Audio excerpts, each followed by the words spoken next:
This RealAg Radio podcast is brought to you by Western Canada's deepest pre-seed herbicide portfolio from FMC. Choose from a wide range of products that offer burn-off, extended weed control, or get both with a complete solution. See your local retailer today to find the right herbicide for your farm. It's time for RealAg Radio on Rural Radio Channel 147 on Sirius XM.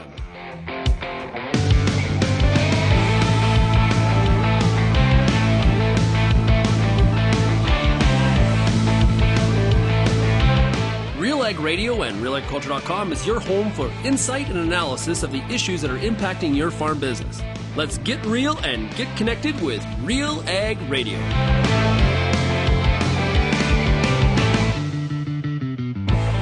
Welcome to RealAg Radio here on Rural Radio 147, Sirius XM. Shaun Haney, your host here on this Tuesday edition of the show.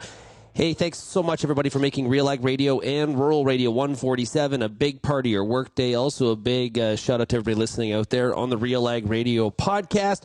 Hope you had yourself a great time at Christmas, as well as a great New Year's Eve and whole holiday season. It's 10 days of...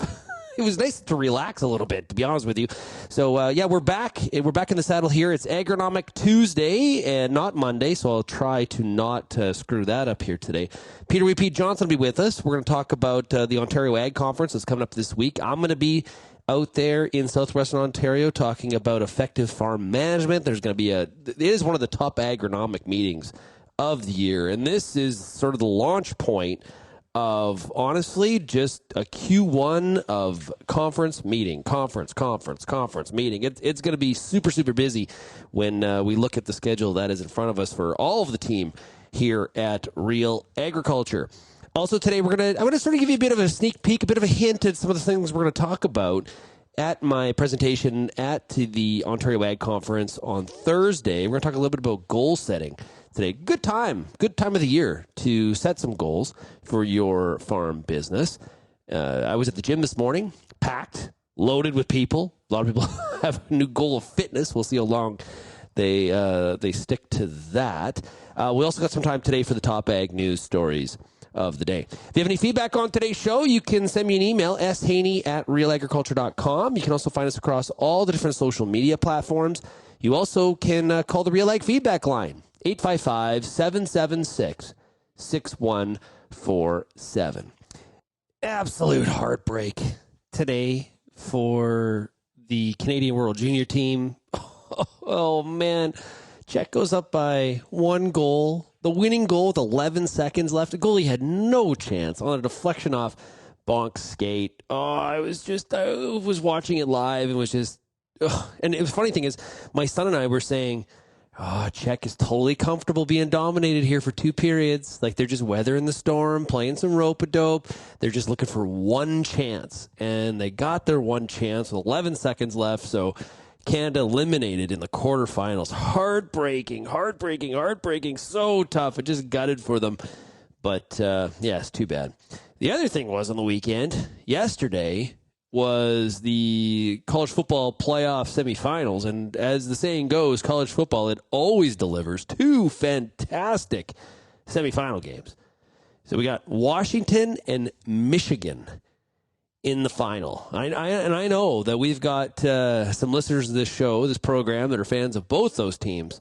We got West Coast versus, I guess, the Northern Corn Belt. So we will. That's going to be a great game. Penix was amazing yesterday. If you're not a college football fan, somebody just watches the NFL, I'm telling you what, you're missing out on how good some of these games have been.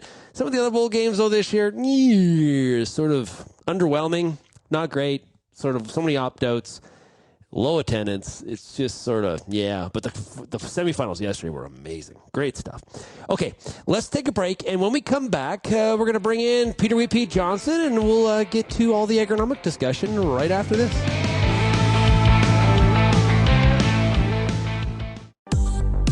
I'm Lindsay Smith from RealAgriculture.com. Join me Monday nights for The Agronomist, a 1-hour live and interactive show broadcast across YouTube, Facebook, and X. Monday nights at 8 p.m. Eastern, I host expert agronomists from all over the country to give you answers to some of the toughest agronomic questions. Join us live or catch the replay Tuesday morning. That's The Agronomist with me, Lindsay Smith, Monday nights live at 8 p.m. Eastern. The Canola School on RealAgriculture.com is your one-stop shop for everything a canola grower needs. Check out our free video series on YouTube for all the latest in canola agronomy, research, marketing, and more. Don't have time to watch? Download the podcast version of the Canola School on RealAgriculture.com or anywhere you download your podcasts. Stay on top of all things canola with the Canola School on RealAgriculture.com, brought to you by BASF and Invigor Hybrid Canola. Infuse some energy into your next corporate event, customer meeting, or conference with RealAg Radio, Canada's national agriculture radio show. Create a unique experience at your next event with host Shaun Haney, broadcasting RealAg Radio live on SiriusXM, featuring exciting guests, captivating interviews, and the latest news from the agriculture community. Contact advertising at realagriculture.com or call 587-787-1795 to book your on location with RealAg Radio today.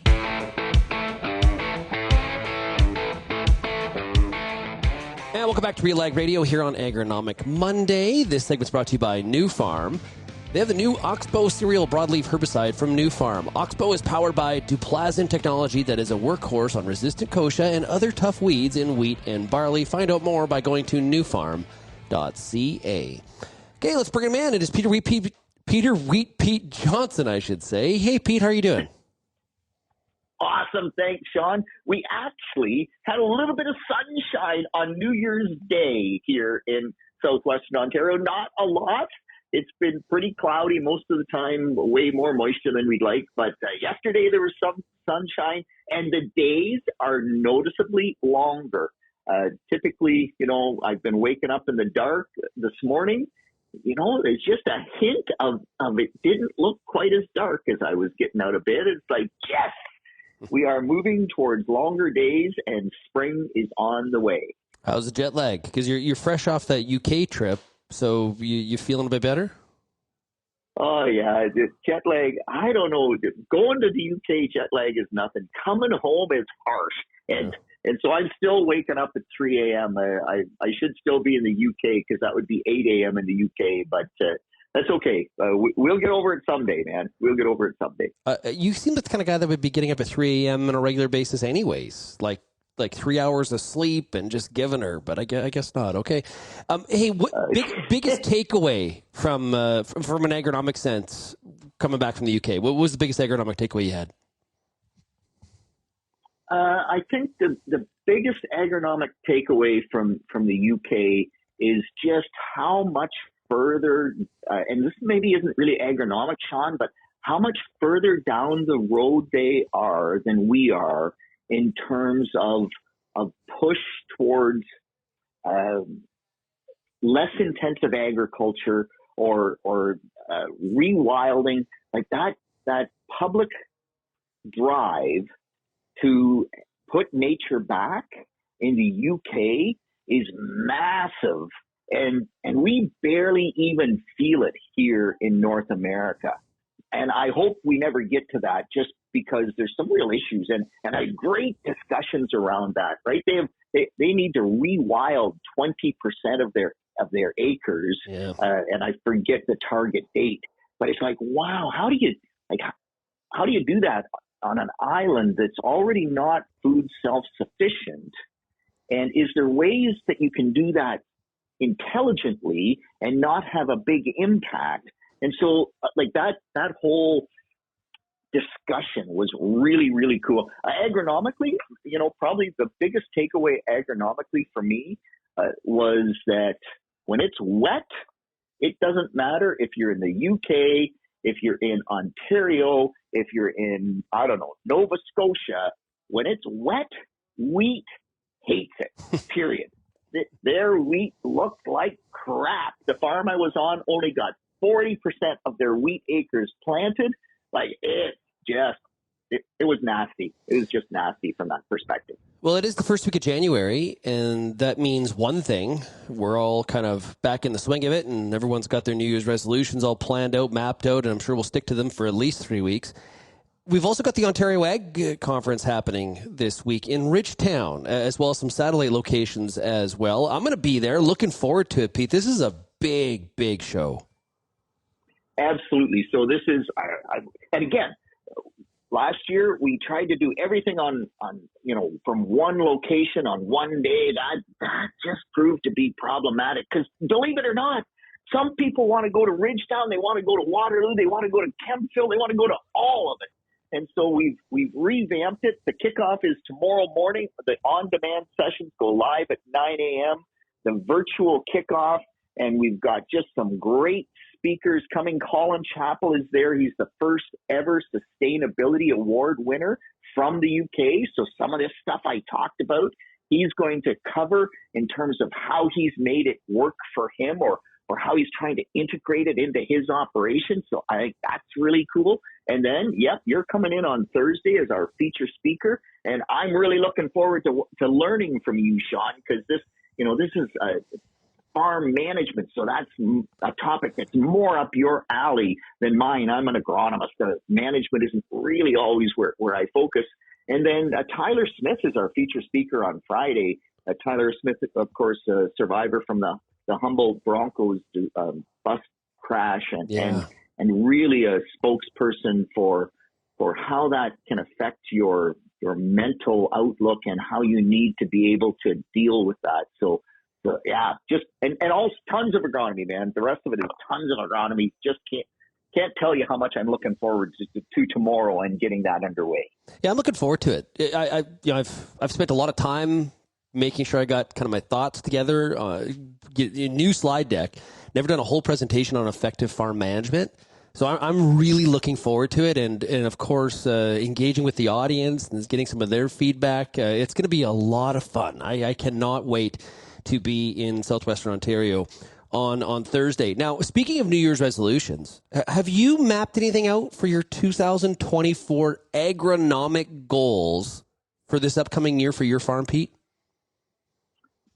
Wow, my agronomic goals. No, I haven't, Shaun, and that's a good thought. I had not really thought about what are the New Year's resolutions agronomic goals for wheat, Pete, and man, it's so weather dependent. I'm scratching my head how I would do that, but I have my one agronomic goal for sure is to figure out why my drainage is not as good as it should be in some spots on one of my farms. Like there's something going on, and I gotta figure that out. So that would be one. This drainage thing, we continue to be wet, and wherever you get a wet spot, the wheat suffers, and it's in wheat right now. And I drive past it, and it's like, what a story that field is telling me right now, and what can I do about that? And some of it's organic matter. I know that it's just, how do we build organic matter? And I'm going to be talking about organic matter lots this winter because we've learned lots more and there's lots of interest. So, stay tuned for that as well. I think that organic matter would fit into a lot of people's agronomic, goals or trying to gain some better understanding. Well, what do you think is one of the most misunderstood things when it comes to organic matter? So I really think it's hard to get your brain around how organic matter works in the soil. And so one of the most misunderstood things about organic matter is, I think, the value of the above ground residue. And it's important. So, I don't want any Western farmers, because I've gotten beaten up before talking about baling straw off the field. And you can't afford to do that in Western Canada. And in Ontario, I think you can, and there's some real reasons for that. But man, it really is the roots that tend to make more organic matter, and they don't store as much water. Like there was some stuff that 1% of organic matter stores basically an inch of water. That's actually from the more recent science not true, but it does build soil structure. And so what it really does is give you access to way more soil moisture than you have with low organic matter soils. And so probably, as I think this through, because I didn't know you were going to ask me that question, as I think this through, the most important piece that we don't understand about organic matter is that it's truly not just the organic matter that matters. It's actually the carbon cycling that goes along with that level of organic matter. Because as we cycle carbon, we create better soil structure, we feed the biology, we make nitrogen available, we make phosphorus available. So we cycle all those different nutrients. And that, I think, is the most understood or maybe the thing that we don't focus on enough. And I think we just have to look at it more. Yeah, but I grew up in an operation where we had to bale that straw on the irrigation peak because we had a feed yard. And so we needed bedding. So we couldn't also afford to buy all of our straw for the feed yard. No, but you then also put the manure back, correct? Yes. So that's different than here in Ontario, where we will bale the straw and have no livestock and send it to the mushroom facility or send it to dairies in New York State. There's a huge straw market here in Ontario. And so a lot of cash croppers, that's part of the income from a wheat crop. And there's a lot of people who push back about that. At the end of the day, if I sell my straw, but I then grow a cover crop so that I get those living roots, the value of those living roots will outweigh the loss of that straw getting baled off. Now, if you're a true holy grail organic matter person, you're going to say, well, I'm going to grow the cover crop and leave the straw. And that's the best of both worlds. And I can't argue with that. But man, lots of times I can't get growers to grow wheat because it's just not economic enough. And so if selling the straw makes it economic enough, there's ways around the organic matter. And again, the above ground residue is only probably 20% of the organic matter story. 80% of the organic matter story is the roots below ground. So does it matter? Yes. Is it as big a deal as we sometimes think? I would suggest probably not. Hey, Pete, before we take a break, we need to mention that this past weekend, was the opening of the new Professional Women's Hockey League. And a very neat story that the lady that got the first goal in league history, actually, you've done some plot work on her family farm. Absolutely. Ella Shelton, number 17 with the New York team, and she got the very first ever Professional Women's Hockey League goal. She's a defenseman. She took a shot from the point. Yep, and it went in. And wow, good for her, and I love that this league has started as well. I hope it keeps going.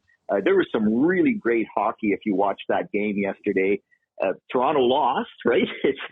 Oh no, not another Maple Leaf story. So New York won 5-0, but Ella got the first ever goal in that league. And yes, Shane and I, Warren, her dad, grows wheat following processing peas. And if you grow wheat following processing peas and you put on the normal rate of nitrogen, you scrape the wheat off the ground like it just is too much nitrogen. We always get good credit. I love growing wheat after peas, but we did a bunch of work with Warren trying to figure out what is the right nitrogen rate when you're growing wheat after peas, and what can we do with plant growth regulators, and what can we do with better genetics in terms of standability. And yeah, so very cool that chief, that farm is only, 10 kilometers max, probably closer to 7 kilometers away from where I'm sitting right now. So very cool story. Great story. Every seed starts a story. Speaking of stories, each farming year is a story to be told and retold. Make Alliance Seed part of your story in 2024. Learn more at allianceseed.com. We've got more coming up here on Agronomic Monday with Peter Pete Johnson and Shaun Haney. We'll be back right after this.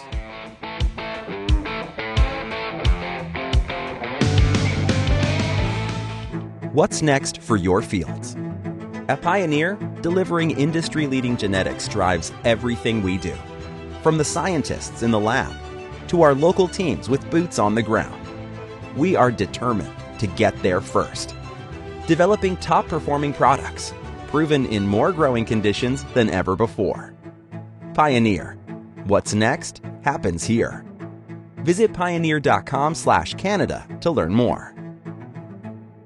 Peter Johnson at WheatPete, RealAgriculture.com. I'm the host of The Word, and I love doing The Word. I love the questions. I love the challenges. I love having to apply agronomics to all over the globe and areas outside of my normal jurisdiction.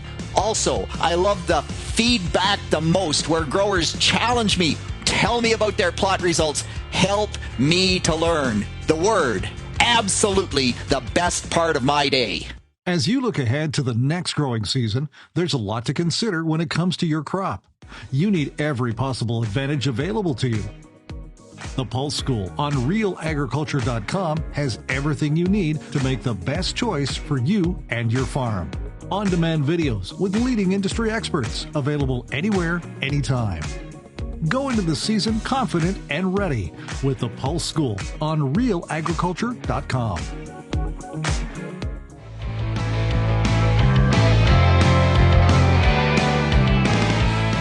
Welcome back to RealAg Radio here on Agronomic Monday. This segment's brought to you by FP Genetics, innovative seed genetics for your Canadian farm. Contact your local FP seed dealer or territory manager to discuss your certified seed strategy specific to your region. Visit fpgenetics.ca to learn more. Shaun Haney, your host here, of course, on this, I've been saying Agronomic Monday, but I guess it's sort of Agronomic Tuesday. Old habits die hard. We are joined by Peter Pete Johnson. Pete, I want to dig in on a tweet from Lancer, Saskatchewan's Jim Hale. And Farmer Jim, as he's known on Twitter, was tweeting about, this is an interesting conversation. And I'm paraphrasing here, but basically, pay attention to the conditions. Seed with soil temperature, not based on date. This is one that I know you are very passionate about. A lot of people, have unwritten rules. Don't do anything before May 1st or wait for the trees to bud. There's a lot of these kinds of rules that people adhere to. What are your thoughts about Jim's tweet? Oh, Lord help us, Shaun. Do not go down don't plant corn until the oak tree leaves are the size of a squirrel's ear. Are you kidding me? Like, oh my gosh. Anyway, yes. So Jim was actually responding. I forget who it was that tweeted out, what was the thing that you learned agronomically in 2023? And that was Jim's response: seed with soil temperatures, not calendar date. And we talked about this so many times. Brian Barris has done some awesome work there at Agriculture and Agri-Food Canada at Lethbridge. And I've talked about this since, we did our frost seeding work back in the early 2000s. And at the end of the day, and be careful, because, Shaun, canola is a different beast than wheat, barley, or oats. Peas are a different beast again. With corn, actually, now, we want to plant soybeans before corn. So when we say seed with soil temperature rather than calendar date, it's absolutely true, but be careful what crop as well. If you're talking any of the small grain crops, wheat, barley, oats, rye, any of those crops, get over soil temperature, in my opinion. Brian Barris's work would say, seed at, if it's 2 degrees Celsius, be ready to go.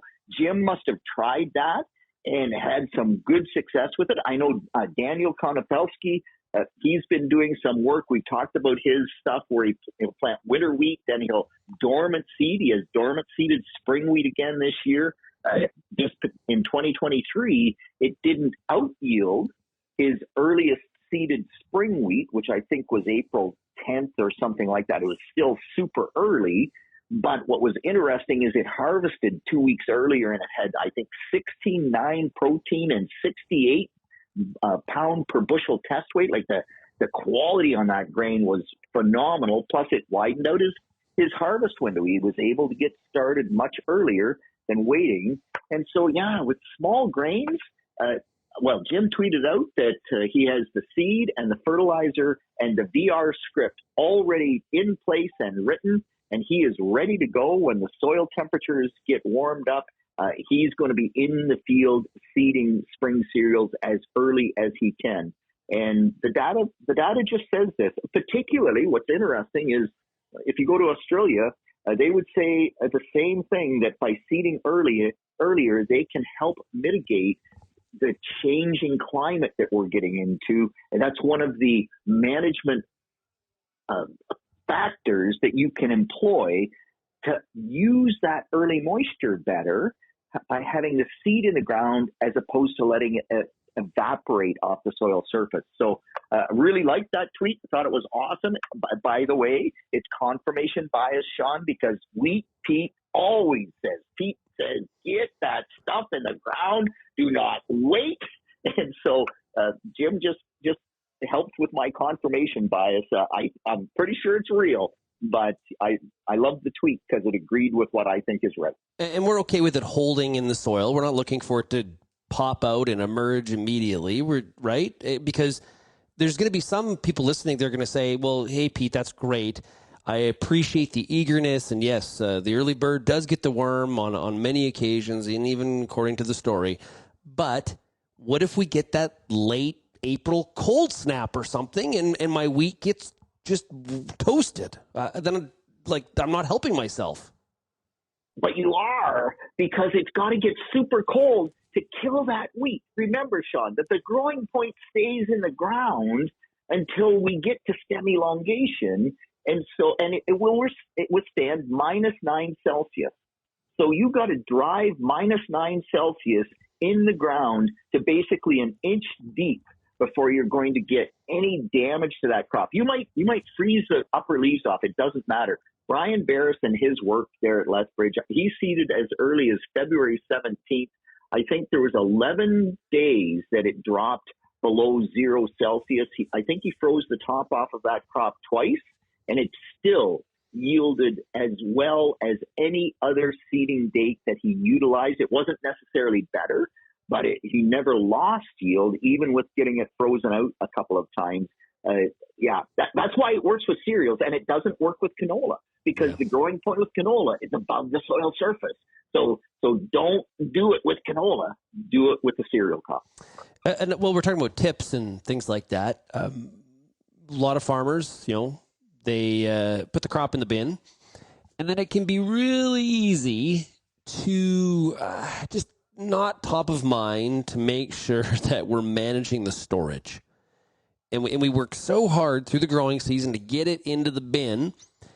And in some areas, they harvested at very high heat conditions, which can be very dangerous on a crop in storage. Some crop goes in wet and has to obviously have moisture removed and cool down as well. Just really, really important this time of the year, especially when we're getting a lot of temperature fluctuations, to make sure that we are checking that crop that is in bins. Yeah, absolutely. And it was really interesting. Sean Schill, a great farmer here in Ontario, had a tweet out on exactly that. And remember, Shaun, we combine most of the corn in November, and it's cool in November, but that corn, like lots of days, it was still 10 degrees. In fact, December, believe it or not, is one of the warmest Decembers on record. So that crop is in the bin, and it might only be 10 degrees Celsius, but when it's 10 degrees Celsius and the outside temperature, drops below 0, you can get a lot of moisture movement in that bin because of the convective currents that's set up within the bin. The outside cools off because of air temperature. The air drops. It gets warmed up. It goes up in the middle of the bin. It brings all that moisture up, and all of a sudden you've got spoilage at the top of that bin. And in Sean's tweet, he had several bins he couldn't aerate because, remember, to aerate grain, we really want the relative humidity to be less than 70%. When it's less than 70%, almost regardless of temperature, your equilibrium moisture content is going to be dry grain. And so that's just a very simple rule of thumb. And I mean, you got to get more scientific to do it perfectly. But we haven't had days in December. Like, it's always been high humidity, misty, rainy.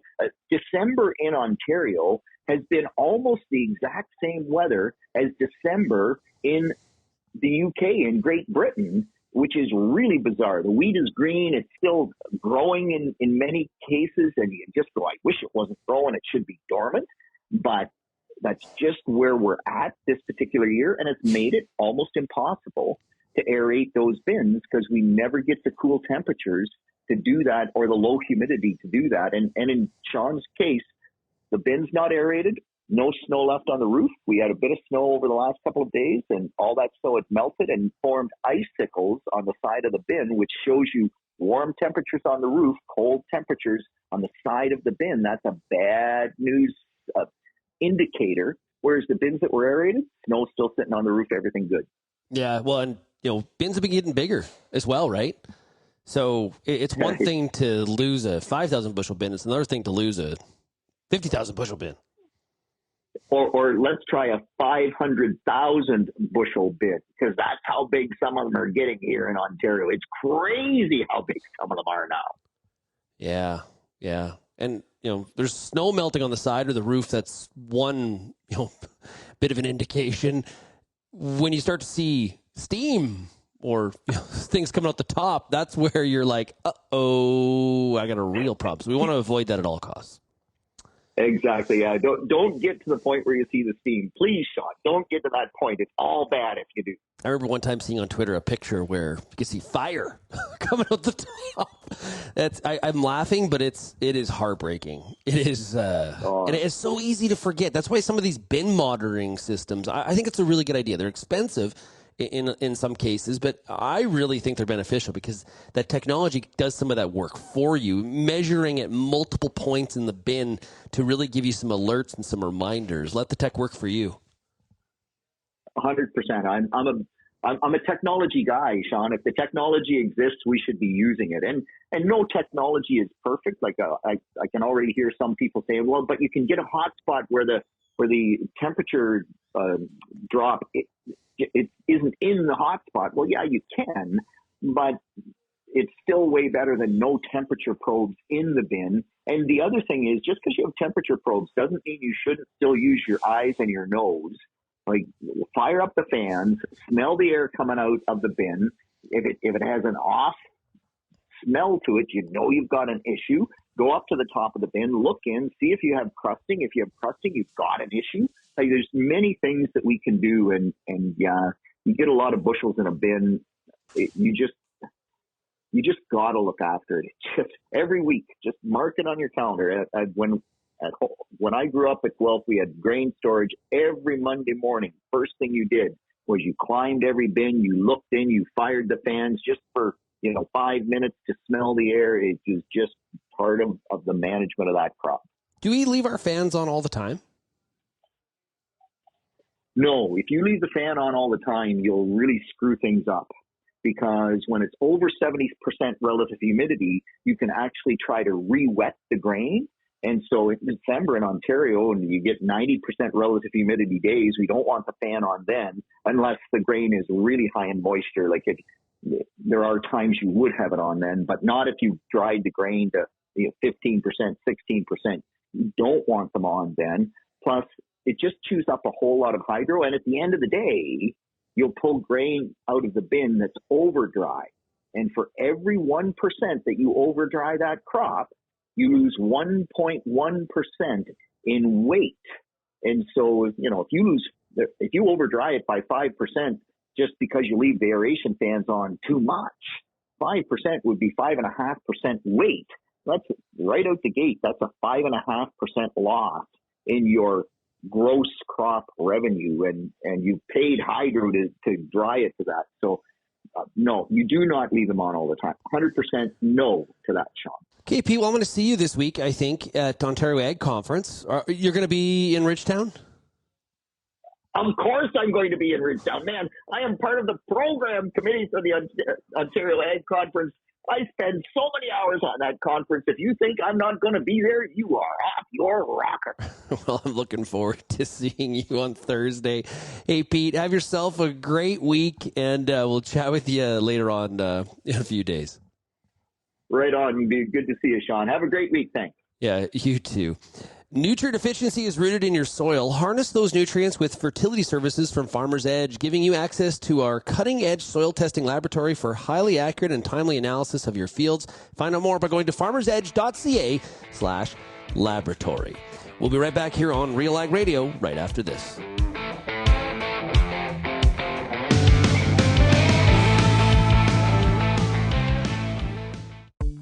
There's a reason we call it the Corn School. Videos on everything from planter setup to weed control, field trial results, and the latest yield strategies. The Corn School on RealAgriculture.com has the information and advice you need to help you succeed. Brought to you by Pride Seeds and BASF. Corn School episodes are available at cornschool.com, from RealAgriculture.com, or as a podcast in your favorite podcast app. Check out the latest Corn School episode today. If you're involved in the agriculture industry, it's important to stay informed on all the latest issues affecting your business. At RealAgriculture.com, we offer fast, reliable news, information, and insights to help you keep on top of all of the latest in Canadian agriculture. Visit RealAgriculture.com and sign up for our free daily newsletter covering everything from news, agronomy, animal agriculture, and much more. Visit RealAgriculture.com/subscribe today.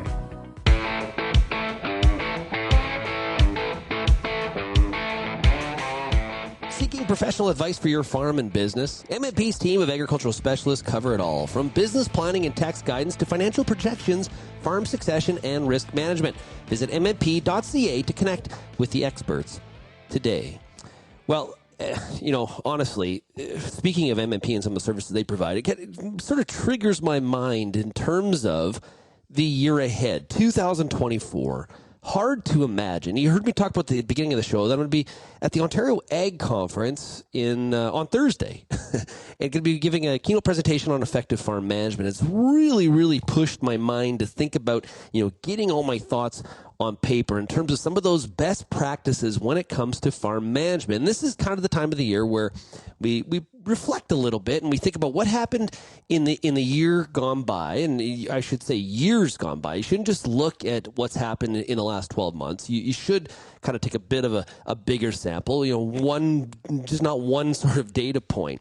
But there's a lot of things that come to mind. And one of the things we're going to talk about on Thursday at the Ontario Ag Conference is about goal setting and thinking about what are some of those things that we are trying to achieve in the year ahead. And there's a little bit of some bigger, broader thinking, I think, when it comes to some of the goal setting.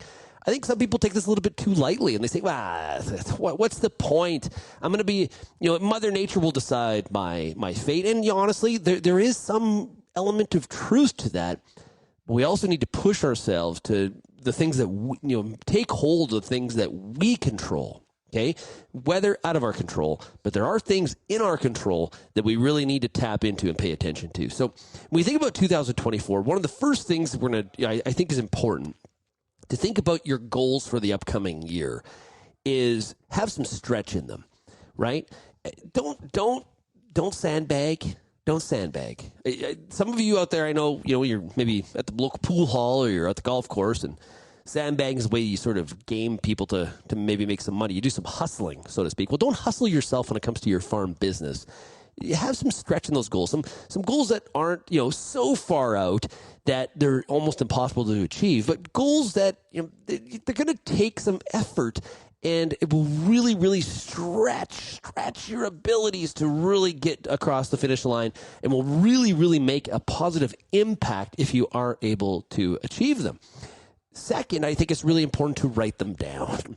And we did a Mind Your Farm Business podcast episode on this, where we talked to a gentleman about goal setting. And one of the things that he talked about was you have to write them down. And most people will tell you this. This makes the world of difference, because you write them down. One, you're taking a little bit seriously, but two, you actually have something to review. And that's kind of the third point I want to make, is that review them regularly. Like, sit down and keep them top of mind. If you're reviewing those written goals on a regular basis, you're really going to go through that process of thinking about them, keeping them on the forefront, and not have happen where it's like, oh yeah, I did write those down in January and now it's August and kind of forgot to to work on that one thing that would have really made a difference going back to June and July, right? So I think that's also a very important piece. And also, and I kind of mentioned this already, but not falling into that trap of recency bias. That can really, really have a negative impact, because if 2023's problems aren't 2024's, you're kind of distracted. You're kind of moving in the wrong direction. Thinking about it from an agronomic perspective, a disease or an insect has a big impact on last year's crop, or maybe it's it's cold weather really having an impact on your calving operation, and in 2023 was kind of an obscure data point. It sort of pushed it wasn't a common sort of variable that happens all the time, and you adjust your plan to maybe take away some of the impacts of that thing that happened in 2023. What about 22, 21, and 20, for example? So having a bigger sample, I think, is a really critical piece as well. And we'd mentioned reviewing those goals, but the other thing that's really, really important as well is being willing to change. And so this is, I think, one of the deterrents and a barrier for a lot of people when it comes to something like goal setting, is to say, what's the point of having a goal? Because, hey, in 3 months, things change and there'll be no point to it. And I think you're kind of missing the point on the practice here on what we are trying to get across is things do change. And it is okay as the year progresses to maybe alter some of those goals, because new variables happen. Maybe you're expecting it's going to be really, really dry, and maybe we get, fortunately for maybe the Western Canadian prairies, it rains a little bit. Well, hey, that may alter the path of what some of those goals need to look like. And maybe you're really successful and you achieve some of these things early on in the year. It's okay to add new ones to your management system as the year moves on. I think one other piece in all this is it's not just about having goals. Just because you've set out some business goals for the upcoming year, it doesn't mean that all of a sudden it's effective, right? This whole practice fits into a broader system. And that's why some people talk about systems, not just goals. And the system is where the goals fit into how you were going to operate as a farm leader, a farm business manager on a daily basis. You can set the best goals in the world. They can be stretched. You're going to review them.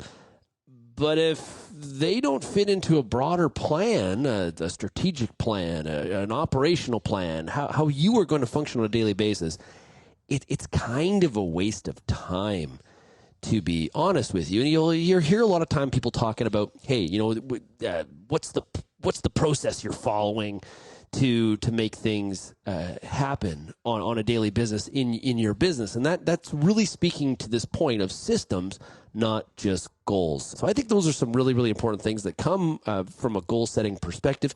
I probably have missed a few tips and tricks there, but if you do have any feedback on any of that, or how your goal setting, and do you engage in the practice? What have you found? What are some of the things that you think really, really work to hone you in and make this a really, really important cog or a piece of your farm management system? Would love to hear from you. Send me an email, shaney@realagriculture.com. Encourage you to check out the Mind Your Farm Business podcast. You can find it wherever you get your podcasts, or going to mindyourfarmbusiness.com. And for everybody that's going to be in attendance at the Ontario Ag Conference on Thursday, I am really looking forward to it. It's going to be a lot of fun. Okay, let's take a break. And when we come back, we're going to look at the top ag news stories of the day right after this.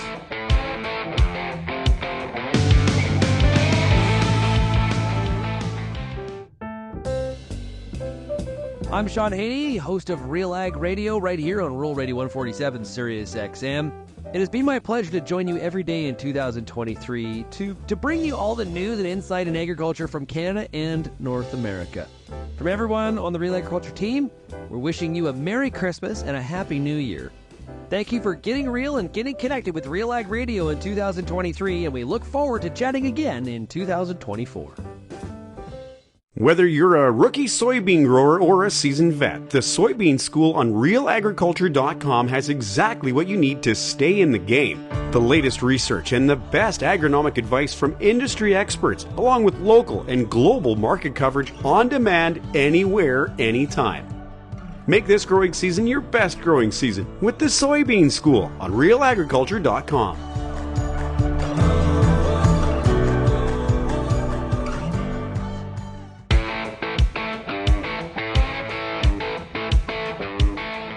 And welcome back to RealAg Radio here on this Tuesday. This segment is brought to you by Farm Command from Farmer's Edge. Like your own health, your crops need regular maintenance and frequent checkups to ensure optimal health. Farm Command from Farmer's Edge is your digital field assistant where you can track your applications and be notified of crop health changes. Visit farmersedge.ca/farmcommand to book a demo today. Okay, let's get into the top ag news stories of the day. Up first, you know what? Hey, somebody that has played a big part in my career as a broadcaster, John Phipps, former host of the U.S. Farm Report, has retired. He put in a statement on agweb.com. After almost 19 years and about 1,500 commentaries, it's time for a rest. I've been fortunate to work with great people at U.S. Farm Report, especially Tyne Morgan. Those of you who watch regularly, those who responded with thousands of comments, corrections, and criticism, especially those who wrote often, in particular Brad, have added insights and encouragement for work that became an important part of my life. A lot of fulfillment can be received 3 minutes at a time, and that's why this adventure has been a gift from you viewers. I hope 2024 is a prosperous and happy year for all. I offer my best wishes for whatever lies ahead for you and U.S. Farm Report. And congratulations to John Phipps on his retirement. John played like I mentioned, played a big role in me getting established as a broadcaster. Based on his recommendation, that's how I ended up on AgriTalk. And when John left the show for the free-for-all and left the panel, he had suggested to the folks there at Farm Journal that I be his replacement. And so I will forever be indebted to John for that, those kind words and the confidence for me to be able to fill such large shoes. The Saskatchewan government says it will stop charging the federal carbon tax on home heating as of January 1st. So we are now, as of January 2nd, that's what's happening. Customers of Sask Energy and Sask Power will still see a federal carbon tax charge on their January utility bills for natural gas or electricity used for heating and that they used in the month of December. However, the federal carbon tax will be zero billed, appearing as both a charge and reversal credit on bills for usage after January 1st of 2024. Both companies are Crown subsidiaries through the Saskatchewan Crown Investments Corporation, so they're able to do this. This is where we hear Danielle Smith saying maybe she needs to nationalize power in Alberta so they have that kind of a tool like Saskatchewan. That's kind of died down a little bit, but this is, again, Saskatchewan kind of leading the charge when it comes to pushing back on the federal government's carbon tax.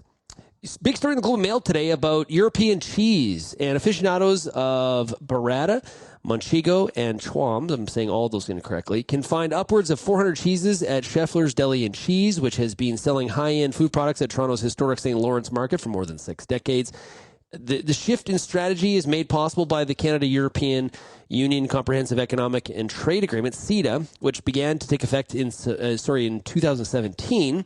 Because of the Free Trade Pact, the companies looking to sell European cheese have been able to obtain an import permit, and in 2023 it allowed groups like the one they're talking about here to fly in roughly 8,000 kilos of duty-free cheese from the EU. Now, this gets beef people very exceptionally upset in Canada that this kind of free trade, so to speak, it hasn't been reciprocal. And Canada's had a lot of hard time getting some agricultural products into the EU, while Canada has openly welcomed EU products. So this is encourages you to go to the Globe and Mail and check out that story.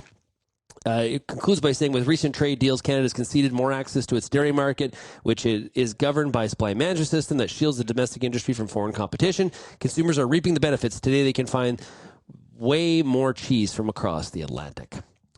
The Biden administration on Thursday extended for 2 years a temporary measure to suspend Trump-era tariffs on European steel and aluminum, the latest sign that the president is finding it difficult to resolve trade friction as an election year approaches. Washington and Brussels have failed to find a permanent solution to eliminate the levies for more than 2 years after the negotiations began. With the announcement, the administration will keep in place a temporary import quota system that replaced Trump-era tariffs while talks continue. The EU has criticized the temporary fix, which could be undone if Biden isn't reelected. And a lot of criticism of the Biden trade policy. They have not done a good job of opening new markets, market access, market development. And trade's been very, very quiet, especially compared to the prior administration, where it seemed like trade was always at the tip of the president's tongue. The era of Russian ownership of Buehler Industries, the makers of high-horsepower versatile tractors and Farm King equipment, is over. Turkish manufacturer Basic Tractor says it has formally closed its purchase of 96.7% of the shares in Buehler Industries from Rostelmash on December 28th, 8 days after the deal was first announced. Basic is also paying out and making arrangements for undisclosed amounts owed to Canadian Imperial Bank of Commerce, the CIBC, under Buehler's credit facility with the bank. The line of credit, which was secured by inventory and accounts receivable, was worth up to $60 million, according to Buehler's latest quarterly financial report. The price of oil increased after a continuous decline over the past 4 trading sessions. This uptick in oil prices can be attributed to rising geopolitical tensions. Specifically, Iran dispatched a warship to the Red Sea following an incident where the U.S. Navy destroyed 3 Houthi boats. Iran dispatched a warship to the Red Sea, a move that risks ratcheting up tensions in the Middle East. As a result of these developments, the price of West Texas Intermediate crude futures surged by more than 2%, bringing it to a level above $73 a barrel. California's Proposition 12 has officially become law, marking the culmination of over 6 years of political efforts by animal activists. Proposition 12, which was passed by California voters in 2018, imposes strict regulations on the sale of food products derived from animals that are not raised according to specific standards. And I should mention, these standards are above and beyond other standards that are in the U.S. Now, while the egg and veal requirements of Prop 12 had already gone into effect, the pork provisions were initially delayed to allow non-compliant pork to clear the supply chain. As of January 1st, 2024, only compliant animal products can be sold in California. The pork industry opposes Prop 12 and took the legal battle to the Supreme Court, which ultimately ruled that states have the authority to restrict meat sales. The concern here is this force, because California is such a large economy, it actually forces other states that don't even have a version of Prop 12 to have to adhere to it. And pork groups in Canada also very concerned because it impacts trade into the U.S. from Canada that need to meet a state rule. And this is something that we have to follow very closely. I do wonder if Canada doesn't maybe put a bit of a prop under this to, I guess, fall in line with some of the concerns of the U.S. pork industry and saying, hey, this is a violation of the USMCA or CUSMA, depending on which country you're in. I think that's something to watch extremely closely here in the coming months. Many young women in China are choosing not to have children due to government pressures, harassment, and concerns about the sacrifices of child rearing. The trend has created a crisis for the Communist Party, which is eager to address the aging population issue by encouraging more births, the Wall Street Journal reports. And a new survey from Minneapolis Fed Fund found ag bankers rate labor availability as a top concern for their farm clients. The survey, which was conducted by ag bankers from the 9th District, Minnesota, Montana, North Dakota, South Dakota, and Wisconsin, found the issue is viewed as a serious challenge for the 63% of respondents and a minor challenge for the majority of the remaining 37%. Yeah, it's a big issue. There's no question about it. And when we talk about farm management, as we were earlier here today, I think, trying to get your team, one is trying to recruit, it's like trying to retain, it's like trying to manage that whole HR system is it's a big challenge now, and it's not just about, hey, pay more. It's not that simple. It's about availability of the workers as well. If you have any feedback on today's show, we'd love to hear from you. Send me an email, shaney@realagriculture.com. Thanks, everybody, for getting real and getting connected with RealAg Radio, and we'll, of course, chat again tomorrow. Cheers, everybody. Thank you for downloading this episode of RealAg Radio, brought to you by Western Canada's deepest pre-seed herbicide portfolio from FMC. Get your field started off right with a comprehensive selection of herbicides that will help you manage tough weeds and play an important role in your resistance management strategy. See your local retailer today.